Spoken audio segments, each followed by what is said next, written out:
নমস্কার বন্ধুরা, বেশ কিছুদিন হলো গণেশ চতুর্থী পেরিয়ে গিয়েছে। আর গণেশ চতুর্থীতে আমাদের এইখানেও বেশ অনেক কটাই গণেশ ঠাকুরের পুজো হয়। সন্ধে সন্ধে সোনাইকে নিয়ে সোনাইয়ের গনু দাদাকে দর্শন করতে বেরিয়ে গিয়েছিলাম। আর এদিকে সোনাইকে দেখো, মেয়েও আমার গনু দাদাকে দেখে বেজায় খুশি। ঠাকুর প্রণাম করে যেই প্রণামী বাক্সে টাকা দিতে যাচ্ছি, মেয়ে আমার সঙ্গে সঙ্গে হাত থেকে টাকা নিয়ে নিজেই প্রণামী বাক্সে টাকাটা ভরে দিল। কেমন এক দৃষ্টে গণেশ ঠাকুরের দিকে তাকিয়ে রয়েছে অনেকক্ষণ। আর এখানকার গণেশ ঠাকুরটিকে বিভিন্ন রকম ফল দিয়ে বেশ সুন্দর করে সাজিয়েছেও। আসলে ওরও একটা ছোট্ট গণেশের পুতুল রয়েছে, সেটা থেকেই ওর গনু দাদা নাম দেওয়া আর কি। আর ওইখান থেকে চলে এলাম এবার দাদুর বাড়িতে। আর এই দেখো আমার ছোট মাসিও এসেছে, মাসি বানাচ্ছে রুটি। আর এই দেখো গণেশের প্যান্ডেলটা একেবারে দাদুর বাড়ির সামনেই হয়েছে। দেখো কি সুন্দর ঘর থেকেই গণেশ ঠাকুর দেখা যাচ্ছে। আজকে আর এই বাড়িতে বেশিক্ষণ বসা হবে না, কারণ কি বলো তো, আজকে একটু দেরি করেই বেরিয়েছিলাম। সোনাইকে বাড়ি গিয়ে আবার খাবার খাওয়াতে হবে, কালকে আবার সকাল সকাল এ বাড়িতে আসতে হবে।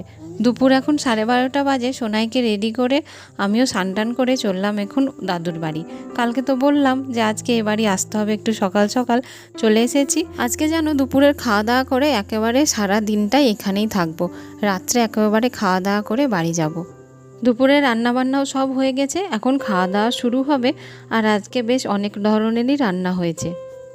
আর আজকে যেন বেশ অনেক ধরনের রান্নাবান্না করে খাওয়া দাওয়ার একটাই কারণ হচ্ছে, আজকে আমার ছোটো মাসির বড় মেয়ে জন্মদিন আছে। জন্মদিন বলতে ঘরোয়াভাবে সবাই মিলে একটু খাওয়া দাওয়া হবে, আনন্দ হবে, এই আর কি। আর দেখো জন্মদিনের থালা সাজিয়ে বোনকে এবার খেতে দেওয়া হলো। বাকিরাও সবাই একে একে খেতে বসে পড়বো। তবে যাই হোক, বোনের জন্মদিন বলে যখন কথা, বোনের পছন্দ মতন বিভিন্ন রকম রান্নাবান্নাই আজকে করা হয়েছে। ফ্রাইড রাইসের সাথে মাটন আছে, 5 রকমের ভাজা, ডাল, চাটনি, প্লেন ভাত। আর যখন জন্মদিন বলে কথা তখন পায়েস তো থাকবেই, এছাড়াও দই মিষ্টিও আছে। বাড়ির ছোট সদস্যগুলোর তো খাওয়া হয়ে গেল, এবার আমরা সবাই মিলে মাসিদের সাথে একসঙ্গে খেতে বসে পড়লাম। সবাই মিলে গল্প করতে করতে খেতে বসার মজাই আলাদা। খাওয়াও হচ্ছে, আবার এইদিকে বিভিন্ন ধরনের গল্পও হচ্ছে। আবার কি হয় বলো তো, খাওয়া এদিকে শেষ হয়ে যায় ঠিকই, কিন্তু গল্প আর শেষ হয় না। দুপুরের খাওয়া দাওয়া করে একটুখানি রেস্ট নিয়ে এই দেখো সন্ধেবেলা আমরা সব বোনেরা মিলে চললাম একটু পুজোর বাজার করতে। পুজোর বাজার করতে এমন সেরকম কিছুই না, এই যে সঙ্গে দুজন খুদে রয়েছে, ওদেরই 2-1টা জামা কাপড় কিনতে যাচ্ছি। আর তাছাড়া আজকে দাদার মেয়েও এসেছে, ওকেও সঙ্গে নিয়ে যাচ্ছি। কারণ কি, জামাগুলো তো চেঞ্জ করার একটা ব্যাপার থাকে ছোট বড় হয়ে গেলে, ওই জন্য সঙ্গে করে নিয়ে গেলে একটু সুবিধা হয় কিনতে। খুব একটা বেশি দূর আর যাইনি, বাড়ির কাছাকাছি এই মলটাতে চলে এলাম, এখান থেকেই জামাগুলো কিনে নেব। আর দেখো মলটার পাশেই রয়েছে একটা গণেশ ঠাকুরের প্যান্ডেল। আর গণেশ ঠাকুরকে তো সোনাইকে দেখাতেই হবে, ওই জন্য গণেশ ঠাকুর দর্শন করে সোজা ঢুকে পড়লাম শপিং মলে। আর মলে ঢুকেই দেখেছো সবাই মিলে এবার লেগে পড়েছি ছোট দুটো জামাগুলো পছন্দ করতে। আর কি বলো তো, ছোট হলেও ওদের ড্রেস পছন্দ করাটাই কিন্তু একটা বিশাল ব্যাপার। অনেকক্ষণ খোঁজাখুঁজির পর কয়েকটা জামা প্যান্ট কিনে তারপরে বাড়ি ফিরে এলাম। আর এই দেখো বাড়ি ফিরেই এবার বোনের জন্মদিনের কেক কাটার একটু আয়োজন করা হয়েছে। তবে কেক কাটা তো হবেই, কিন্তু কেকের উপরে যে চকলেটগুলো দেওয়া থাকে সেটা নিয়েই সোনাই আর সোনাইয়ের দিদির মধ্যে রীতিমতো যুদ্ধ শুরু হয়ে গিয়েছে। কোনো রকমে দুটিকে বুঝিয়ে সুঝিয়ে এবার কেক কাটা শুরু হলো।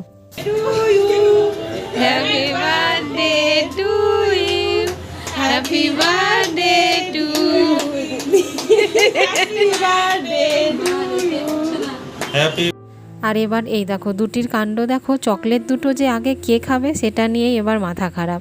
আর কেই বা ওই ক্রিমের গোলাপ ফুলগুলো দিয়ে সাজানো থাকে না কেকটা, সেটাই বা আগে কে কটা খাবে সেটা নিয়ে এখন যুদ্ধ শুরু হয়েছে। দুটিকে সামলানোই খুব মুশকিল হয়ে পড়েছে। তবে বেশ মজাও লাগছে, ওদেরকে নিয়েই তো বেশি মজা হয়, আনন্দ হয়। কেকে হাত দিস না করতে করতেই কেউ না কেউ একবার ঠিক কেকটা একটুখানি আঙুলে করে নিয়ে ঠিক চেটে খেয়ে নিচ্ছে। আর এইদিকে ছোটো মেসেও চলে এসেছে, সবাই মিলে খুব আনন্দ করলাম। রাত্রে খাওয়া দাওয়া সেরে এবার বাড়ি যাচ্ছি। তন্ময়ও এসেছিল, ও রাত্রের খাবারটা এখানেই খেয়ে নিল। আর দেখো রাস্তাও একেবারে ফাঁকা, মানে অনেকটাই রাত হয়ে গিয়েছে, এখন প্রায় 11:30 পার হয়ে গেল। আজকের ভিডিওটাও এখানেই শেষ করে দিচ্ছি, আবার দেখা হচ্ছে নতুন একটি ভিডিওতে। ততক্ষণের জন্য সবাইকে টাটা, সবাই খুব ভালো থেকো, সুস্থ থেকো।